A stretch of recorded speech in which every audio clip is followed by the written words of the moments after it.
my background is I'm Chief Exec of Alcohol Focus Scotland, which is Scotland's national alcohol charity, which is seeking to prevent and reduce alcohol harm.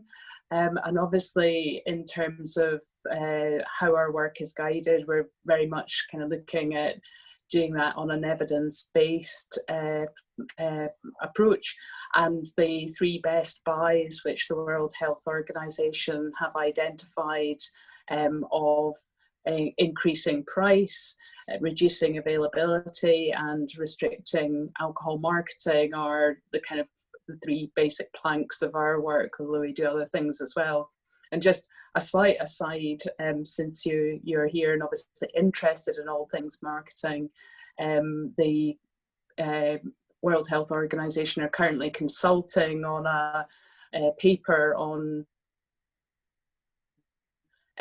developing an action plan on the global strategy. So the closing date for that is very, very short. It's a week on Sunday, and ensuring that there's a global approach to tackling alcohol marketing, as well as the other things I mentioned, then well worth checking that consultation out and contributing to it. But obviously our focus today is on alcohol marketing, and I'm going to talk to you about the work that we've been doing in Scotland over recent years and what we're up to now in terms of working with an expert group on alcohol marketing, on how we can take forward legislative change in order to protect and promote public health. Next slide, please. So the expert network that I've mentioned there, the origins of this are from the Global Alcohol Policy Conference back in 2015, when it came to Scotland, hosted in Scotland. And at that event, we were very fortunate to have world experts on alcohol marketing at the conference and presenting. And the then Minister for Public Health asked Alcohol Focus Scotland to draw on this expertise, because she was really convinced by what she'd heard that there was a need to take action on alcohol marketing. And she asked us to constitute an expert group to bring together the evidence base and to make recommendations on what we should do in Scotland. Next slide, please. So that expert network did indeed kind of bring its heads together and consider, you know, what ought to be done. And as you can see here, this report that was published in February 2017 had a very strong focus on children and young people, and that's because that's where the bulk of the research is, where the evidence base is. And so the emphasis of this report was very much on how can we protect children. Next slide, please. So, you know, the report's available to read, and so I'm not going to go into what it said in detail, but in terms of making the argument, it was talking about the extent of adolescent drinking in Scotland. I think it's fair to say that in Scotland, like many other countries in the developed world, we've seen reductions in drinking amongst adolescents, but that has to be balanced with the fact that we understand far more than we have previously about the impact of consuming alcohol on children and young people, and the fact that brain development is continuing into the early 20s. So on the one hand, it's great news that children and young people are drinking less, but we've still got worryingly high levels of drinking, of consumption, and initiation of consumption, which we know the earlier children start drinking, the more likely they are to develop a problem. We also looked at the nature, extent and reach of contemporary alcohol marketing, and this may be something that Alex was picking up on earlier, but you know, it has tended to be that the research in in past years has very much focused on traditional advertising and mass marketing, mass advertising.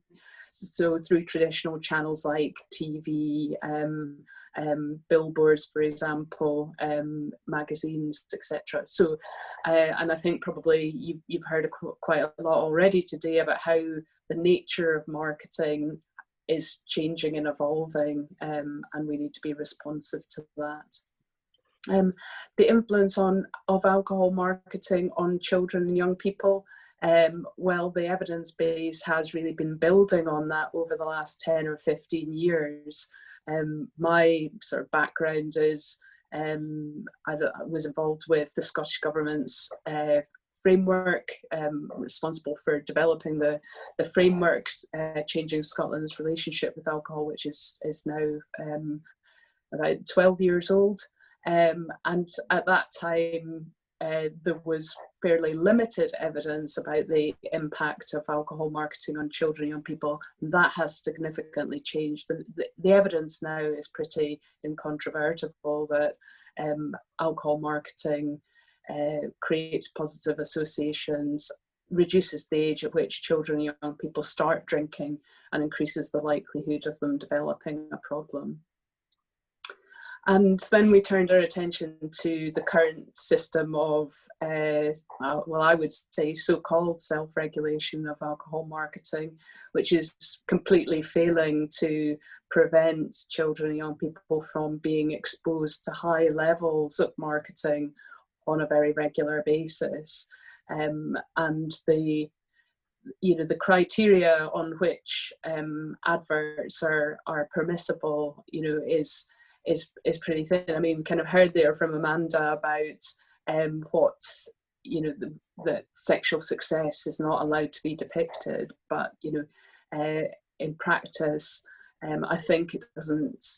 There's a clear implication in much of the marketing of that kind of sexual availability, and because the system is also often complaints driven, it relies on people complaining or raising an issue about an alcohol advert. That's a pretty high threshold in itself, and of course if action is taken, it's only to remove the advert which may have already done its job. So in terms of what we were saying about how this should be responded to, we're really kind of articulating a children's rights argument and saying that children are not a legitimate target of alcohol marketing, whether intentionally or otherwise, and we need to be putting their rights to having a healthy childhood and not being the subject of commercial pressure. That they ought to be protected, and that this kind of 25% rule in terms of audience share for advertising to be permissible or not, that's just completely ineffectual. That still allows thousands of children to be exposed. And we also looked at examples of statutory restrictions in other countries, and I guess the loi Vin would probably be the most famous of those, which was intended to provide a comprehensive approach to banning marketing and only permitting it in very limited circumstances, but in practice over time that the impact and the effectiveness of that has been undermined by quite deliberate attempts to subvert it. Next slide, please. So just moving on to the recommendations, made a range of recommendations. Obviously, one of the key ones being that the overall objective should be to reduce the impact of alcohol marketing on children. And then the other recommendations kind of flow from that about how to achieve that.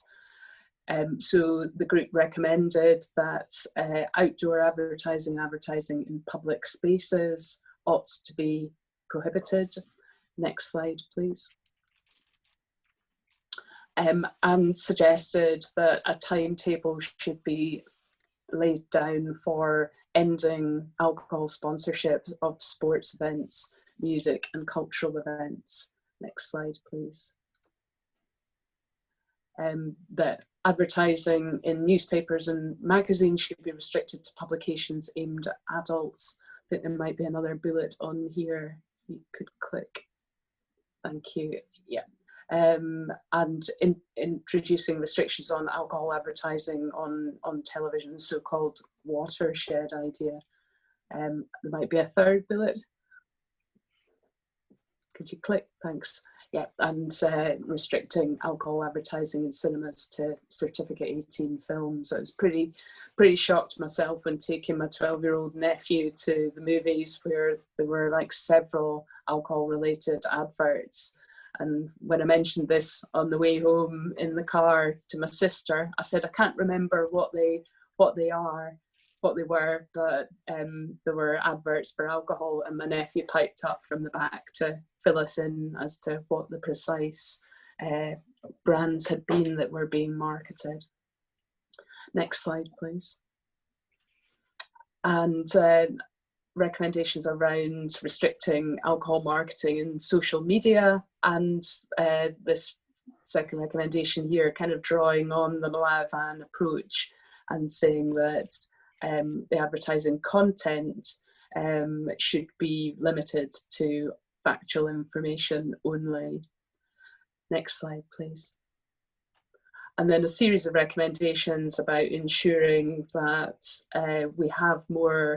we have effective regulation, and that is overseen by an independent regulator, that there's requirements there about, or suggested that the regulator require the provision of information on marketing, you know, how much marketing is taking place, the spend, etc. Because it's actually remarkably difficult to get information on how much is spent on alcohol marketing, and ensuring that this system is subject to a monitoring and evaluation programme to ensure that it remains fit for purpose.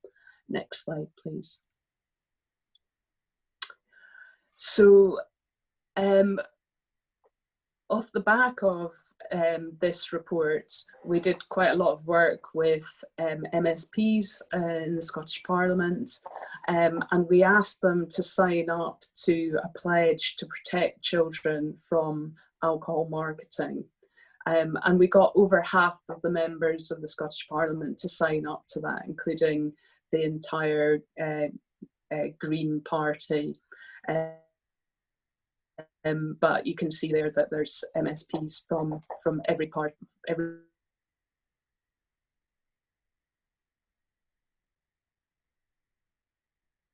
makers.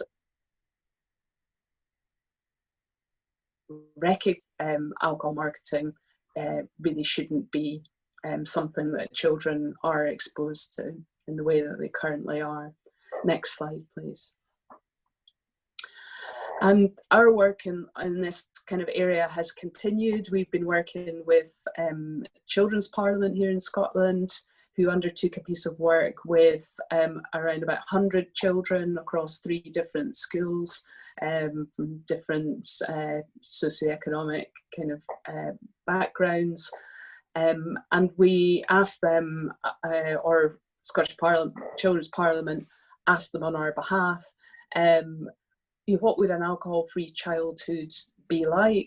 What role does alcohol have in your life? And how would you like it to be different?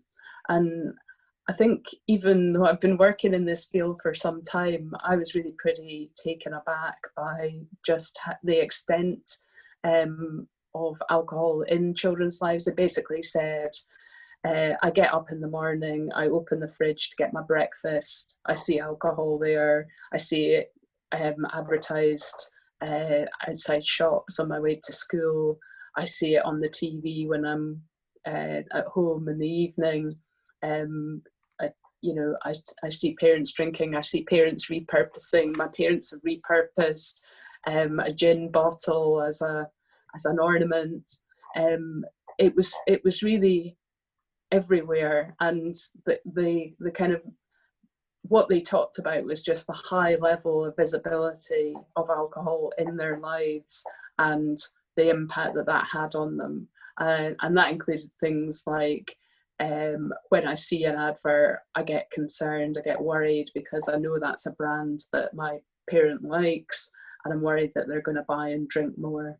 And the effect of that on me is that I feel left out, worried, anxious.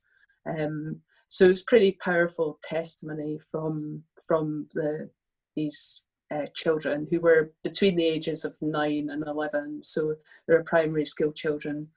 And at one point, two of the children were having a conversation about Heineken 0.0, because that had just been launched as an ad campaign.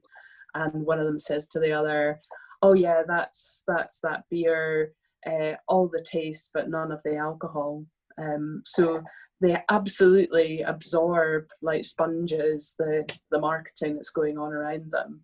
But I think one of the things for me that it kind of reinforced was that marketing isn't just about particular brands and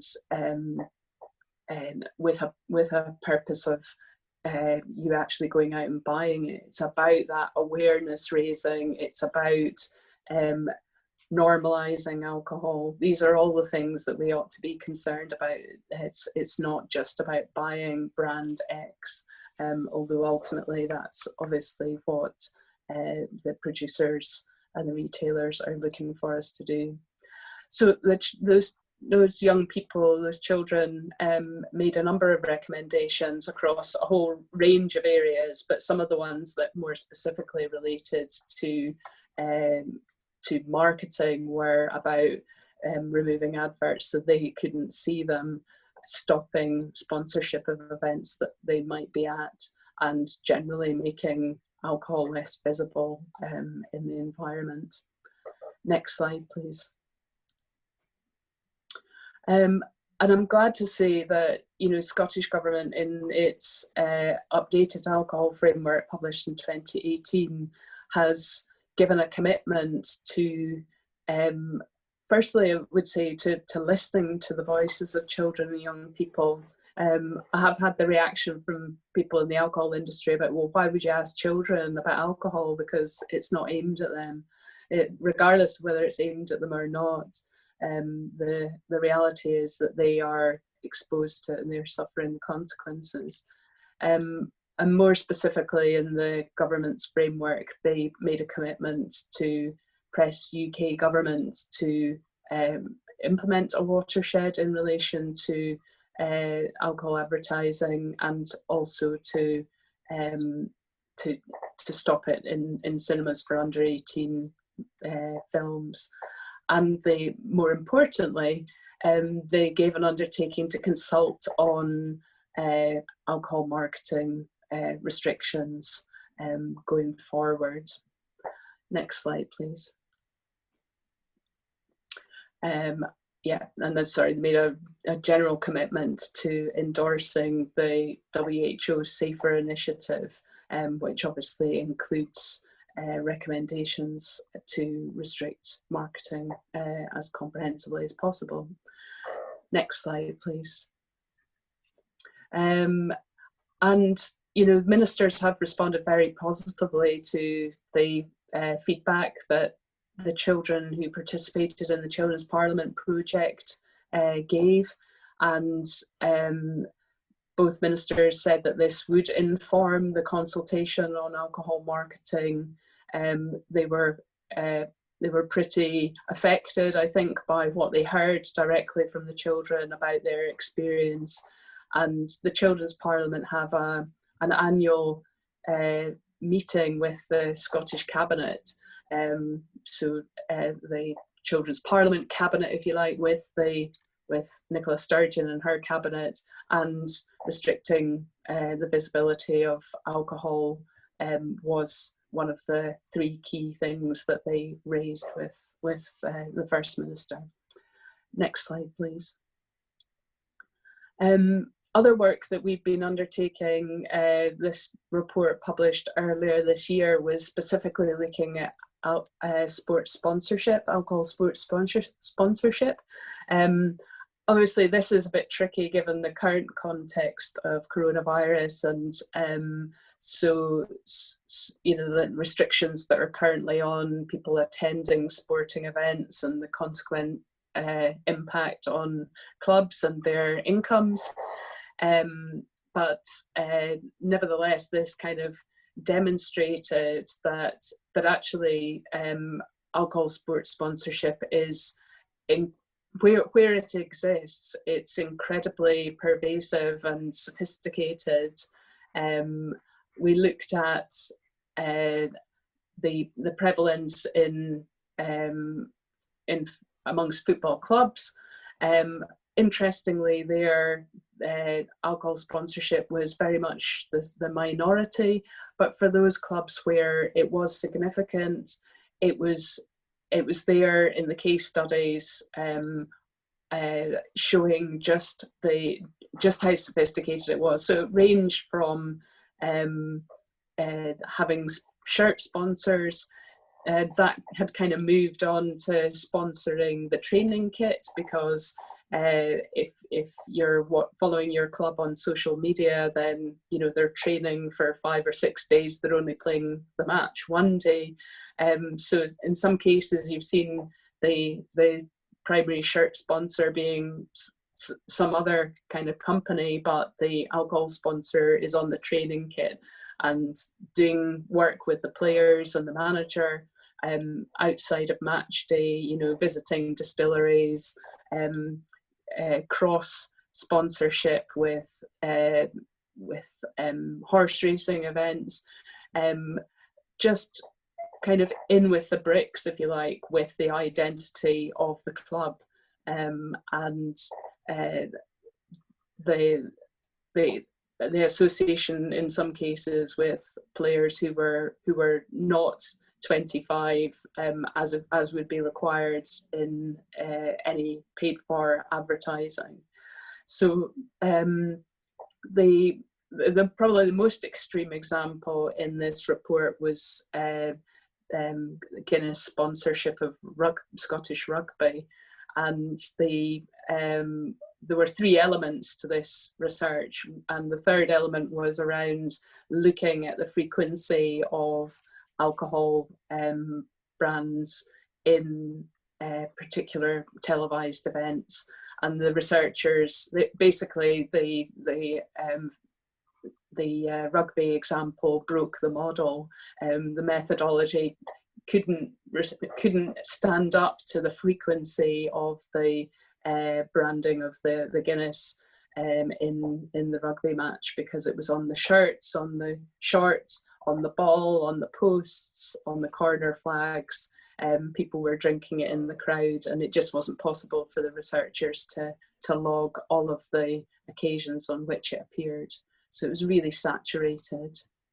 So that led us to conclude that really banning alcohol sports sponsorship was really ought to be the direction of travel. There's a complete mismatch between a healthy physical activity and elite sport, and the notion that alcohol is and alcohol, because there's clearly an implication there that by association that alcohol is a healthy or compatible with a healthy lifestyle. Next slide, please. And a piece of work that we contributed to, but which was led by Young Scot and funded by Scottish Government, which had just reported in the last 2 or 3 weeks, was the Young Scot Health Panel. And these young people are between the ages of 13 and 25, and they undertook an investigation into alcohol marketing, and they've made a range of recommendations, really wide-ranging set of recommendations, which they have submitted to Scottish Government and published. And again, they're recognising the importance of protecting children and young people from alcohol marketing. Next slide, please. So I mentioned that in the alcohol framework in 2018, the government committed to consulting on alcohol marketing. The good news is that commitment was restated in this year's programme for government, and they committed to consulting within the next year so forward. But I would also be very hopeful, given the cross-party support that there has been on this issue, that no matter which government comes back, that we would be looking at a consultation. I think the evidence around the need for action is pretty compelling. Next slide, please. So at this stage, we've brought the expert network on alcohol marketing back together. They've just started their thinking and how we can build upon the first report that I've kind of outlined to you. One of the issues that they're considering is, well, how's the evidence moved on? And I think in relation to children and young people, the evidence was there, but I think even this year, from the Journal of Studies on Alcohol Addiction earlier in the year, that showed that there is now evidence of a causal link between exposure and harm to children and young people. And I think we now need to sort of bank the evidence on children and young people and start asking ourselves, okay, so what about other vulnerable groups? It's not just children and young people who are influenced by alcohol marketing.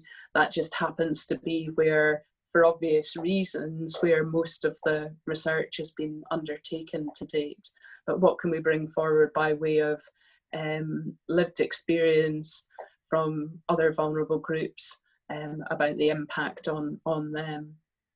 And what can we learn from action in other countries and action in other sectors? For example, there's currently a UK consultation on banning digital marketing of high fat, salt and sugar foods. So, absolutely we need to be looking at what others have done. And there has been progress in a number of countries even since the first expert group report came out.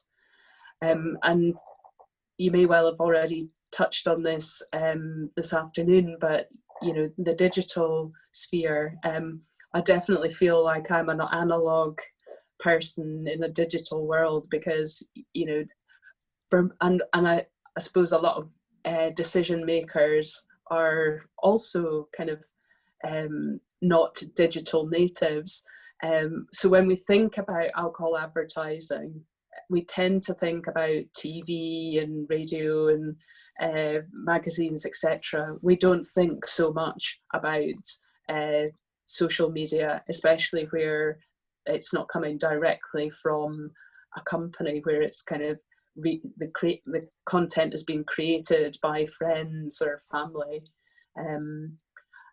This represents a major challenge for us in terms of even beginning to understand what's going on there. I was interested to hear what Amanda was saying about some of the research methodologies that she and her colleagues have used, because so much of this is just not visible unless you are one of the targets of it, and it's ephemeral, so it's there and it's gone. So it does make understanding what's going on, and therefore our ability to regulate it quite challenging. I mean, I barely understand about how digital marketing works, but what I do know is that it is enabling the refinement of marketing techniques and the targeting of those who are likely to be responsive to them, just to a different level. They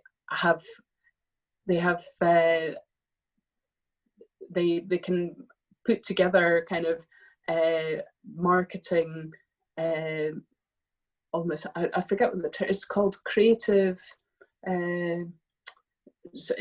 it's a creative process where they can put out the marketing elements without basically creating the adverts or whatever for a particular group, and they can basically do huge volumes of testing to understand which of those is most effective in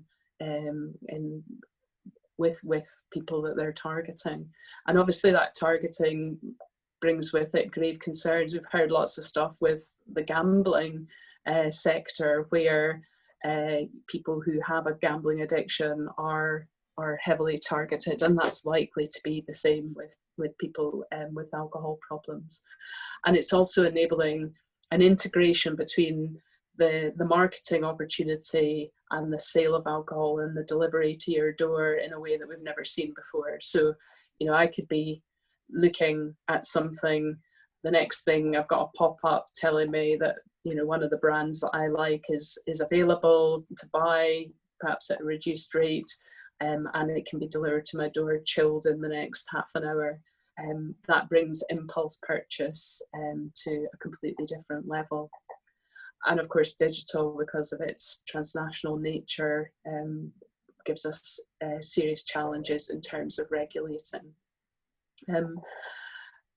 And finally, I think, you know, we had been very hopeful about getting regulation on alcohol marketing, but we also need to be mindful of the economic context that we're in with coronavirus. There's a lot of play being made about, well, you know, now's not the time to be undertaking regulation. We've seen that in relation to food regulation in Scotland, so we're just mindful of that. And my kind of picture there is really the kind of the whack-a-mole analogy, that we want to learn from what's happened in tobacco and how over time the regulatory environment has developed and evolved. But we also are in a hurry because, you know, there's no more creative industry than the advertising industry, and when you press down on one part of the system, you're inevitably going to have a displacement effect elsewhere. And that's why we think that we need as comprehensive a regime, even if we can't get it all up front, that we need to have a roadmap of how we get to a comprehensive marketing regime going forward. Thank you.